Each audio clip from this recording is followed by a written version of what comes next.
Dr. Stone 4D Science is a letdown. Everyone loved the epilogue chapter that dropped a while ago, so when they announced Dr. Stone 4Ds, we all had big expectations. Naturally, now that the new manga is finished, the question is, how well did it meet those expectations? Which is why in this video I'm going to review the new Dr. Stone manga and explain everything it did right and everything it did, well, not so good.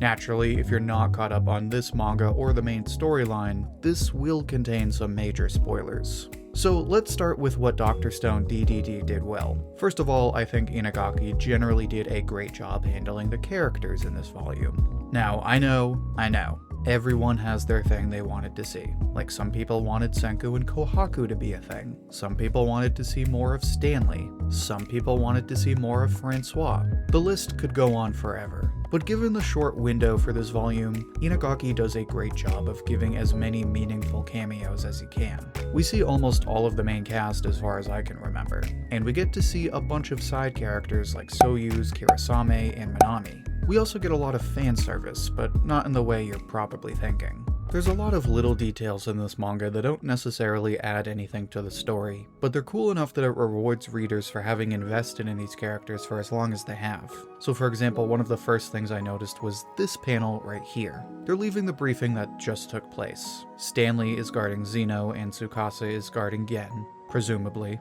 If you look really close, you can see that for whatever reason, Tsukasa is eating a bag of potato chips. I don't know why Inagaki put this in there. As a matter of fact, it's actually kind of uncharacteristic of Tsukasa. He's usually such a serious character, and he's so muscular that you'd imagine all he eats is chicken and rice. Which is why I think this works so well. That kind of contrast between then and now shows a passage of time. It's also just a nice little laugh, like, oh, there's Tsukasa walking and eating chips while he's on guard duty. Didn't think I'd ever see that. There's also another panel that I have to bring up, and it's this one right here. Chrome is making a big speech and he's explaining how they should send a message back in time. And we get this panel where it shows the group now and the group in the future. And if you look closely, you see that each one is Chrome and Senku. The present has Chrome doing all the talking and Senku looking brainless. And the future is the same thing, just with both characters having beards. Again, this adds basically nothing to the story, but it's just a funny reminder of how Chrome likes to envision himself as the main character sometimes. Plus, it really made me laugh. And before I forget, I have to mention the fact that we got short-haired Kohaku. Again, adds absolutely nothing to the story, but it's just a nice little thing to give readers. Like, hey, if you like Kohaku, now short-haired Kohaku is a thing. Now, aside from the cameos and little gags like this, there really isn't too much else that's added to the characters. We do get some characterization for some of the more important characters, but I'll save that for later in the video. It is worth noting that Kaseki gets a nice emotional scene towards the end, but that's pretty much it. Now, this is all one thing I liked about the new manga. One thing I didn't like is the pacing. And let me explain why. Well, actually, before I do that, make sure to like the video if you're enjoying it so far. It's the easiest way to support the channel, and it helps spread the video to other viewers like you.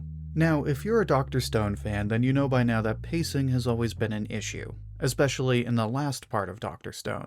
They went all around the world and we barely got to see any of it. And they did so much to go to space, and Inagaki literally had to spell out how much time had passed just to give us some kind of coherent pacing. It was a big issue then, and now it's still a problem. Granted, I will admit that Dr. Stone: The Dark Side of Four Dimensions does read pretty well. I had only seen chapter 1 before waiting to binge the whole volume. It only took like an hour, tops, and it was an easy read. But, like before, the passage of time is kind of a big deal. It's another one of those situations where if you're just focused on the plot, then it's not such a big deal. But if you love Dr. Stone and you're trying to get a better understanding of the story, it's a bit tricky to follow exactly how much time is passing. It's another situation where if you don't pay close attention, then afterward you really don't know how long the story was in canon. So in this case, if you're comfortable not thinking so much, then the pacing is just fine. But if you were looking for some improvements in the pacing, then you were definitely let down.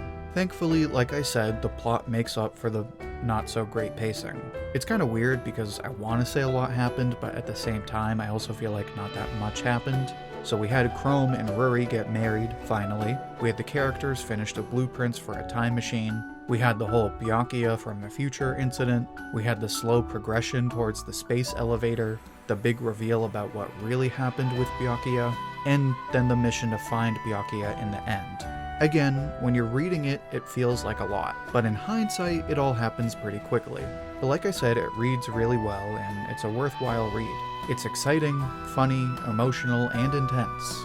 I do also really like where Inagaki went as far as the invention in this volume, because as he presents it, the space elevator is both literally and figuratively a silk road. It's literally made of silk, but it's also like a silk road in the sense that it's presented as a means of trade in goods between major cities. Unfortunately, we'll probably never see any of that trade, but it does a nice job of setting the tone. But on that note, let's talk about the biggest problems with this manga.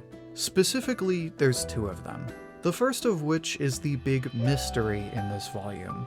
That, of course, being how Byakuya is set up as someone from the future. The characters wait for a message from the future, and in Morse code they get a message from a person claiming to be Byakuya. Now, two things I like about this mystery. One, it does a great job of adding suspense to the story.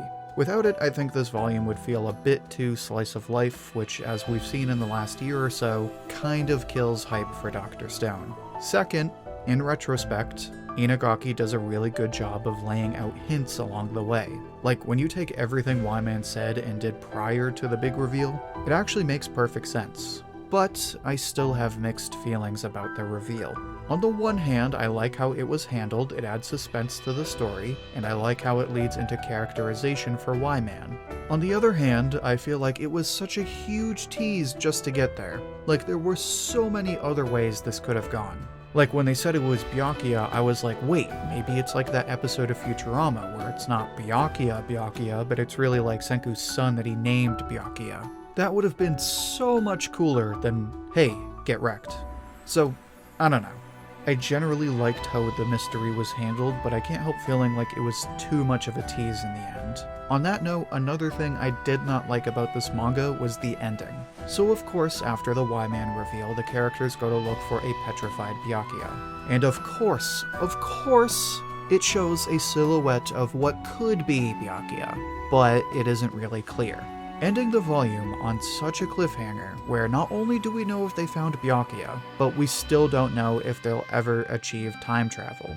Now, generally I don't have a problem with open endings, but I feel like this is a huge slap in the face when you look at the volume as a whole, because after reading 4D Science, you really have to ask yourself, what was the point? Like, beyond giving people some more Dr. Stone, what was the point of this particular story? Because there's not that much characterization. We do get some for Y-Man, we do get some when Ryusui calls out Y-Man and stands up for Senku, and we do get some for Senku as he goes through this arc of wanting to see his dad and then having to accept that it was all a big lie. But that's basically it. And while the plot is pretty fun, when you really look at it, the characters essentially end up right where they started.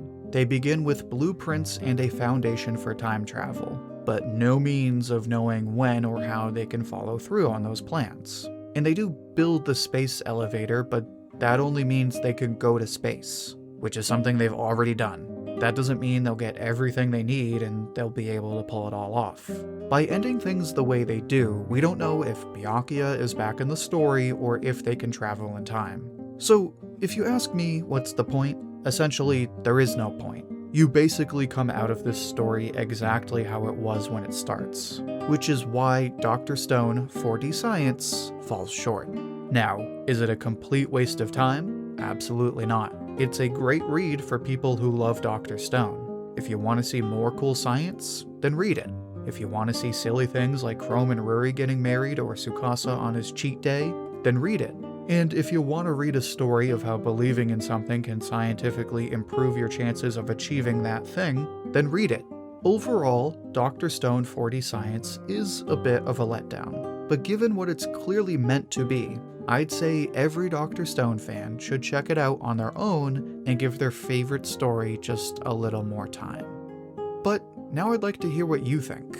How would you rate Dr. Stone Battle City? What kinds of changes would you make? Share your thoughts and see what everyone else has to say down in the comments. I'll pick my favorite and share it as comment of the week on my community tab. And if you'd like another discussion like this one, then check out my review of the Dr. Stone Epilogue chapter. In that video, you can hear my full thoughts on the one-shot chapter of Dr. Stone. You can find it in the playlist linked right here. Until then, thank you for watching, and I hope to hear from you soon.